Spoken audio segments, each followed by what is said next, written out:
ଆଜି ଆମେ ଜାଣିବା କିଛି ଜିନିଷ କଲରା ପରି ପିତା ହେଇଥାଏ କିନ୍ତୁ ସେ ନିରାଟ ସତ୍ୟ କଥା ହେଇଥାଏ। ଯେମିତିକି ଗାଁରେ ଗାଈ ବଳଦ ପାଳନ୍ତି ଲୋକମାନେ, କିନ୍ତୁ କୁକୁର ବାରବୁଲା ପରି ବୁଲୁଥାଏ, ଯେଉଁଟାକି ତା'ର ବିଚିତ୍ର ହେଇଥାଏ। ଗାଁରେ ଗାଈ ବଳଦ ଲୋକମାନେ ପାଳନ୍ତି, କିନ୍ତୁ କୁକୁର କ'ଣ ହେଇଥାଏ ନା ବାରବୁଲା ପରି ବୁଲୁଥାଏ। କିନ୍ତୁ ସହରରେ କୁକୁର ପାଳନ୍ତି ଲୋକମାନେ, କିନ୍ତୁ ଗାଈ ବଳଦ ବାହାରେ ବାରବୁଲା ପରି ବୁଲନ୍ତି। ତା'ର ପୁରା ଓଲଟାଟା, କୁକୁର ପାଳିବେ କିନ୍ତୁ ଗାଈ ବଳଦ ବାରବୁଲା ପରି ବୁଲିବେ। ଆପଣମାନେ ସହରକୁ ଯାଇଥିଲେ ଦେଖିଥିବେ। ଗାଁରେ ଅଶିକ୍ଷିତ ଲୋକ ଗାଈ ବଳଦକୁ ଚରାଇବାକୁ ନେଇଯାଆନ୍ତି।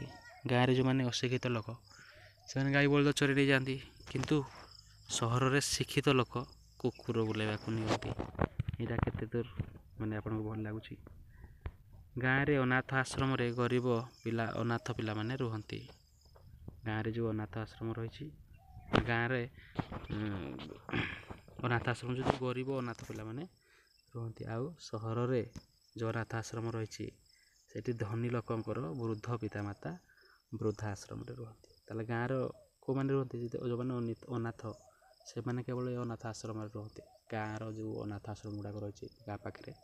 କିନ୍ତୁ ସହରରେ ଦେଖିବେ, ସହରରେ ଯେଉଁ ଅନାଥ ଆଶ୍ରମ ଗୁଡ଼ାକ ରହିଛି, ସେଠି ବୃଦ୍ଧା ଆଶ୍ରମ, ସେଠି ବୃଦ୍ଧ ପିତାମାତା ରୁହନ୍ତି। କିନ୍ତୁ ଗାଁରେ କେହି ବୃଦ୍ଧ ପିତାମାତା ଯାଇ ଅନାଥ ଆଶ୍ରମରେ ରୁହନ୍ତି ନାହିଁ। ତାହେଲେ ସହର ଆଉ ଗାଁ ଭିତରେ ବହୁତ ବଡ଼ ପାର୍ଥକ୍ୟ। ତାହେଲେ ଏଇ ଦୁନିଆ ପୁରାପୁରି ବିଚିତ୍ର।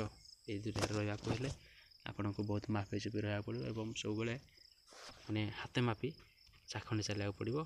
ଆଉ ମଣିଷ ପଣିଆକୁ ଆମ ଭିତରେ ଜୀବିତ ରଖିବାକୁ ପଡ଼ିବ, ନହେଲେ ଦୁନିଆ ଦିନେ ନା ଦିନେ ନଷ୍ଟ ହୋଇଯିବ। ଆମ ସଂସ୍କାର ଚୁଲିକୁ ଗଲାଣି। ତାହେଲେ ରହୁଛି, ଧନ୍ୟବାଦ।